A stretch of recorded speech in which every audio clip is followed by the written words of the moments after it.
Hello friends, ఎలా ఉన్నారు? అందరు బాగుండాలని మనస్ఫూర్తిగా కోరుకుంటున్నాను.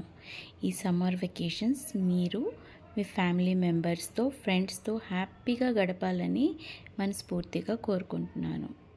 ఓకే ఫ్రెండ్స్, మనం మన కుకింగ్ ఛానల్లో హోమ్మేడ్ ఘీ ఎలా తయారు చేయాలో చూసుకుందాం.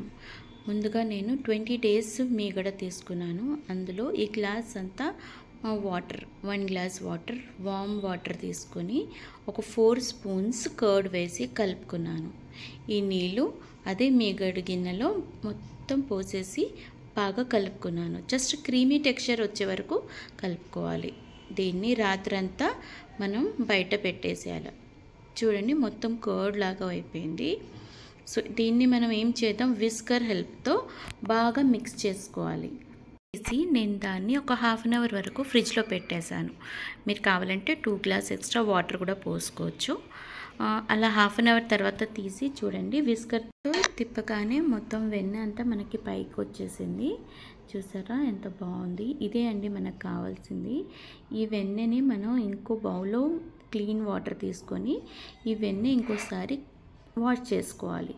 ఈ వాష్ చేసిన వెన్నె తినడానికైనా టేస్ట్కైనా మన నెయ్యి ఏదైతే తయారవుతుందో చాలా బాగుంటుంది. చూడండి, ఇలా నేను ఇంకో బౌల్లో వెన్నె అంతా తీసేసుకుంటున్నాను. బయట ఇప్పుడు సమ్మర్ కదా, వేడి వల్ల వెన్నె కూడా కరిగిపోతుందండి. సో దీన్ని మనం ఒక కడాయిలో వేసేసి స్టవ్ మీద పెట్టేద్దాము. మనం వెన్నె తయారు చేసే టైంలో మనం స్పూన్తో ఏదైనా లేదంటే విస్కర్తో అయినా ఇలా కలుపుతూ ఉంటే కింద మాడకుండా ఉంటుంది. సో మనం కంటిన్యూగా వాటిని కలుపుతూ ఉండాలండి, దాని దగ్గరే ఉండాలి.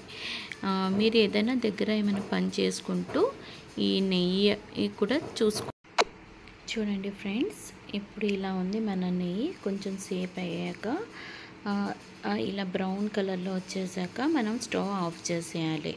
లేదంటే బాగా కలర్ చేసేస్తే అది ఇంకా మాడిపోయిన స్మెల్ వస్తుంది, ఇంకా మాడిపోతుంది. సో తొందరగా ఆఫ్ చేసేయాలి స్టవ్. చూడండి, 20 days మీగడికి నాకు ఇంతే నెయ్యి అయింది. ఈ నెయ్యి నాకు ఇప్పుడు మా సిస్టర్స్ వాళ్ళకి పంపించాలని ఉంది. మీరు చూడండి, మీకు ఎలా అనిపించింది ఈ వీడియో చూసి కమెంట్ చేయండి.